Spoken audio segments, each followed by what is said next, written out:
Have you recently bought an Insta360 Luna Ultra or thinking about buying it? Then I'm sure you've heard that this is an incredible camera and can produce beautiful images. But what they don't tell you is it doesn't come out of that box that way. Not to mention, the default settings only scratch the surface of what this guy can actually do. If you're just turning it on and hitting record, you're missing out on hidden shortcuts, advanced audio settings, and critical hacks that help you with your everyday use. In this video, I'm giving you some of my most useful tips and tricks for the Luna Ultra. We'll go over everything from hidden settings that will completely change how you use this camera, to speeding up your workflow and help you level up your content. I'll also break down a few challenges I ran into with the Luna Ultra and some workarounds. Let's skip the fluff and get right into it. How I set up the camera. Okay, so I'm no filmmaker, but I feel there are some basic things everyone should do when you first get your Luna Ultra to get the best image possible. First are a few options I would change in the settings. If you want the best image possible, set your bitrate to high. Also, to get the correct motion blur for your video, set your frame rate to 24 or 30 frames per second. Then, following the 180-degree rule, set your shutter to 50 or 60. This will give you the correct motion blur with any movement in your video. From there, I would let the camera do its thing with auto ISO. ND filter. Building on setting your shutter speed, an ND filter will allow you to keep that shutter speed in bright sunlight. I opted for a variable ND so I didn't have to keep taking off and putting on the filter, risking smudging the camera or the camera lens. So the way it works, on super sunny days, you might have your shutter speed set to 50 and your ISO down to the lowest it can go, and your shot is still way overexposed. So that's where the ND filter comes in. They act like sunglasses for your camera. You can now put in the ND filter and you could bring your exposure lower, allowing you to keep your correct shutter speed. With the variable ND, you can adjust it until the shot looks correct and you don't have to have blown out skies. Custom buttons. Although I wish there were more options for what I can assign to the custom buttons, I appreciate that there are 2 of them and you can assign different functions. In addition to that, you can assign 2 more functions to those buttons when you use the double click for each button. For left button, for single press, I use to flip the camera. For double press, I use to switch between photo and video mode. On the right button, I use a single press to change the EV adjustments. For double press, I use to lock and unlock the gimbal direction. The detachable screen. I've said this in every Luna Ultra video, but this is my favorite feature.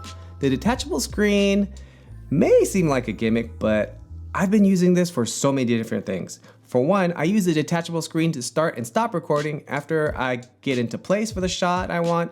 This saves memory space and limits editing time. Also, I can use the screen to compose my shot when I'm further away from the camera. Okay, so this is what you would do to compose your shot and find where I want the shot to be at. So if I want to be right here, then I can compose a shot and then I can stop the recording from here. I can also use deep track on myself and change it to something mid-recording without being right next to the camera. And lastly, this thing can be used as a microphone. So now I'm using the audio straight from the detachable screen. So this is what it's gonna sound like if I have the mic pro on me right now, but I'm not using it. So this is actually the audio that you're gonna get from the detachable mic. And the sound for the detachable screen is pretty usable. Gimbal follow speed. I think the gimbal movements are fantastic, but I think it looks a little robotic looking. So I like to change the follow speed to slow. All right, so this is the gimbal follow speed on slow. All right, and this is the gimbal follow speed on fast. You can see there's quite a difference. I prefer slow. For me, I like the way it looks on the low setting. It feels more natural to me. Wind noise. The physical wind guard works pretty well, but if you have some heavy winds, there's an option in the audio advanced setting where you can use an auto wind noise reduction. Unlike other digital wind noise features on other cameras, this does a good job of isolating the voice without making it sound too muddy. The dual chip in the camera reconstructs low frequency vocal cords while taking out the ambient white noise in the background. Internal storage for emergencies. The Luna Ultra features 47 gigabytes of internal high-speed memory. Never use this as your primary storage spot. Instead, keep it completely empty. Think of this as an emergency buffer. If you're out in the field and your micro SD card fills up or it fails, you can instantly hop into your settings and switch the recording destination to your internal memory. Since everything is saved to your micro SD, your internal storage will have the space needed to get your shot for the day. Tracking. Tracking is a great one on here. Once tracking, you can also press the grid lines on the left side to reposition the subject to wherever on the screen you want it to stay. I feel like the first iteration of this camera, they did a really good job with the tracking feature. It's sticky, and even if it loses me for a second, it still grabs onto me and starts tracking again. If you're a solo creator, this is a clutch feature to have. Battery saving hack. To save battery, set your auto screen off to 1 minute, but set the camera sleep to 10 minutes. If the camera's asleep, a single click of the record button instantly wakes the system up and begins capturing video within half a second flat. You'll never miss a spontaneous moment again. Gesture controls. Turn on gesture controls for some extra flexibility when recording. If you have the camera away from you and you don't have the screen detached, you can do a peace sign and it will automatically change to photo mode and it will give you a countdown. Another control that can be quite helpful is the hand up. The camera will automatically start recording and lock onto your face in deep tracking. Again, another tool if you aren't too close to the camera or you don't have the screen detached. You can also put your hand back up again to start recording. Portrait mode. If you never are going to use the portrait mode like me, then it's best to change the setting to shoot in landscape. This way when you flip your screen, the camera will actually turn off. So you're going to want to swipe down on the screen, then press the landscape mode button until it goes to shoot in landscape mode. Mic optimization. Two things I like to turn on the mic are the low cut filter and the 32-bit float. The low cut filter will take away any annoying background hums like an AC or any other low frequency noises. The 32-bit float will also help you never peak or clip and gives you dynamic range in your audio. It allows you to adjust your gain post-production without losing or clipping the sound, so loud sounds won't be lost. Switching focal lengths. At first, I had one of my custom buttons set to switching the focal lengths. This worked okay, but I found a better way to do this so I could clear up the custom button for something else. On the camera zoom rocker, if you press it up once, it automatically goes to the next focal length. 2x, 3x, 6x, all the way up to 12x. This is better than the custom button because you can go up and down on the focal lengths. With the custom button, it only goes up. Get a tripod. I have a VIGIM MT79 light stand that I use as a tripod that I found off of Amazon. This actually works really well with the Luna Ultra. It gives a very stable base that I don't have to worry about the camera falling, and it's compact enough. I just leave the small adapter on the tripod so whenever I use it, I can just click it in for a quick use. A tripod is going to give you more versatility with the height of your shot. Pair this with the fact that you can detach a screen and you can get some eye-level shots of yourself without having to find something to put the Ultra on. Another way you can use that tripod is a fake drone shot. The handle extends to 6.5 feet. Lock the Luna on top and detach the screen. Hold the Luna in the sky and I can use the detachable screen to compose the shot. One more use for the tripod is for low angle shots. You can flip the Luna Ultra upside down and have the Luna low to the floor walking towards the subject. Again, make sure to detach the screen and compose your shot. This gives you a great low angle shot. First, we're gonna start out with some of the challenges I ran into with this camera. We'll start with my single biggest frustration, the color profiles. Insta360 heavily markets their 10-bit iLog profile and its incredible 14 stops of dynamic range. And I do feel it's really good, but there's a few options where iLog is not available. Want to use the dual sensor AI PureVideo mode at night to clean up the dark shadows? iLog is completely disabled. Like the look of Dolby Vision? Sorry, can't use iLog either. You're forced into a normal or baked-in color profile. As someone who wants an easy, predictable workflow, matching flat footage across an entire project becomes a massive headache when the camera is shooting in different modes. Speaking of the camera shooting experience, another thing that I thought would be in the first update that we still don't have is an EV meter. And also, there's no color restoration when using iLog.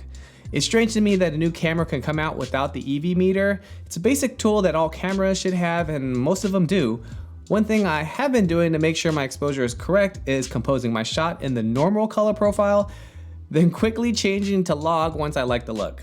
It's not ideal, but in bright situations, I need to know where to set my variable ND so I don't blow out the highlights. Either way, that needs to be the next update for this camera. The second issue is something I noticed when filming outside. This camera is incredibly tiny, yet it's packing a dual sensor array, a motorized 3-axis gimbal, and a heavy-duty triple AI processing chip. All of that processing power stuffed into a pocketable body means one inevitable thing. This camera gets warm. It doesn't get crazy hot, but it's something I notice, especially coming from the Osmo Pocket 3 that never got this warm.